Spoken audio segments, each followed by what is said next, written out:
안녕하세요. 여러분의 담임 목사입니다. 이번 주간 교회에 나오시지 못하시는 동안 제 얼굴을 잊어버리실까봐 이번 주간은 매일 아침 10시에 한 10분 정도 유튜브로 여러분들하고 만나려고 합니다. 성경 공부일 수도 있지만은 여러 주제를 가지고 시간을 함께 하게 될 것입니다.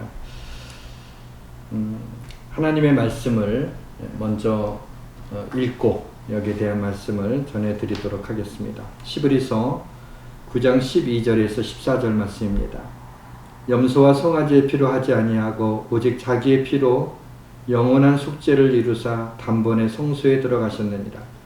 염소와 황소의 피와 및 암송아지의 죄를 부정한 자에게 뿌려 그 육체를 정결하게 하여 거룩하게 하거든 하물며 영원하신 성령으로 말미암아 흠없는 자기를 하나님께 드린 그리스도의 피가 어찌 너희 양심을 죽은 행실에서 깨끗하게 하고 살아계신 하나님을 섬기게 하지 못하겠느냐.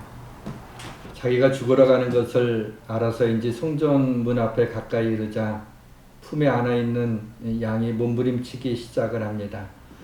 멀리서부터 이 흠없는 어린 양을 품에 안고 오느라 어느새 정이 들었는데 이 어린 양이 어떻게 알았는지 제단 앞에 서게 되자 이 어린 양이 마치 까무러쳤는지 잠잠합니다.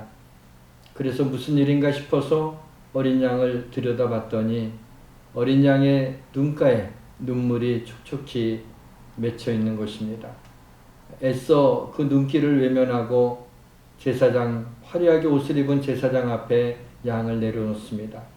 제사장의 칼이 제물을 찌르자 거기에 선명한 피가 흐르기 시작을 합니다.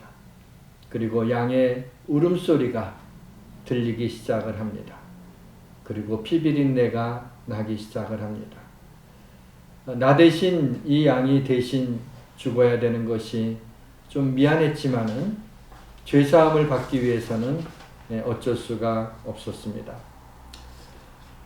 그 양의 머리에 손을 얹고 이제 제사장이 죄사함을 받았다라고 선언하며 양의 피를 우슬초에 적셔서 제물을 드린 사람의 몸에다가 뿌립니다.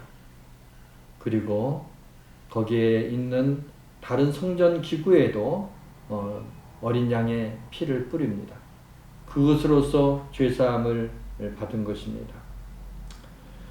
이 제사는 여호와께 향기로운 제사가 되고 죄사함의 감사와 기쁨을 가지고 나가는 제물이 되었습니다. 그렇습니다. 구약시대에는 짐승의 피로 속죄함을 받았습니다.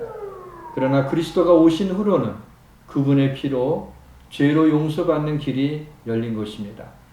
하나님 앞에 지은 죄는 그 무엇으로도 용서받을 수가 없습니다. 매일 카드 명세서를 받는 것 같이 매일 우리는 죄악이 가득한 명세서를 받습니다.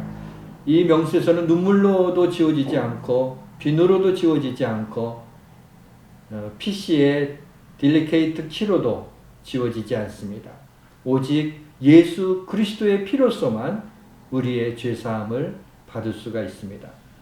신약 성경에 기록된 예수님의 말씀에 단어로 계산을 하게 되면 3만 단어 정도가 된다고 합니다. 이 많은 단어 중 가장 의미 있는 단어를 하나 들라고 하면 저는 테텔레스타이라고 하는 단어를 이야기하고 싶습니다.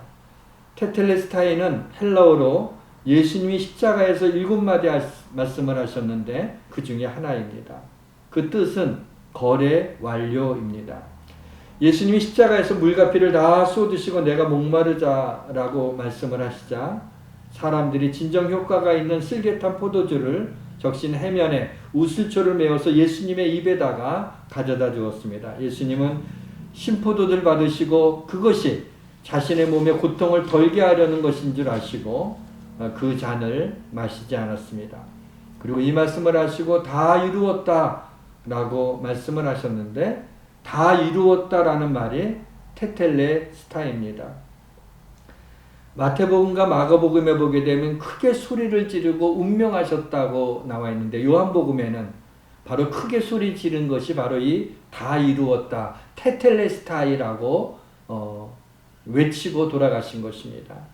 6시간 동안이나 진액이 빠지도록 고통과 싸우고 십자가에 달려서 거친 호흡을 몰아치는 이 주님이 크게 소리를 지르면 얼마나 크게 소리를 지르시겠습니까? 그러나 마지막 호흡을 가두어서 다 이루었다라고 십자가 아래에 있는 사람이 다 들릴 정도로 그렇게 외치셨던 것만큼은 틀림이 없습니다. 심포도주를 적신 해면에 우슬초를 메어 예수님의 입에 대었는데 여기에 있는 이 우슬초가 의미가 있습니다. 출애굽기 12장 22절에 보면 우슬초 묶음을 가져다가 그릇에 담은 피에 적시어 그 피를 문 임방과 좌우 설주에 뿌리고 그랬습니다. 우슬초는 갈대와 같이 생긴 겁니다. 그런 풀인데 우슬초에 짐승의 피를 적셔서 제물을 드리는 사람의 몸에다가 뿌리고 그러면은 그 피 뿌린 사람, 피 뿌림을 받은 사람은 죄가 사해지고 문임방이나 문설주에 그 피를 뿌리게 되면 그 집에 죽음의 재앙이 오지 않는다고 합니다.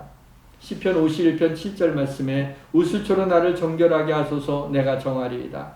나의 죄를 씻어주소서 내가 눈보다 희리이다 라고 말씀하고 있습니다.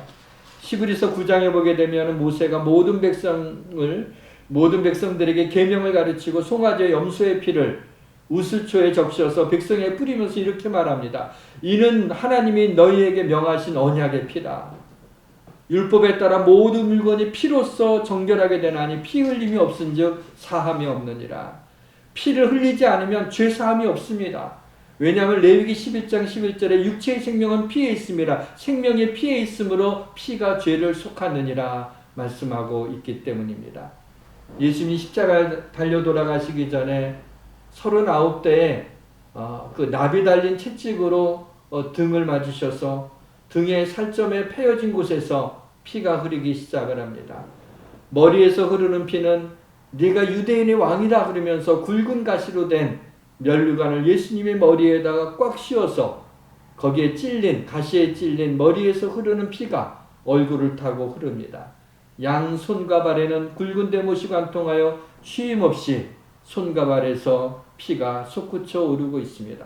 옆구리에도 창으로 찔림을 받아 물과 피를 쏟으셨습니다.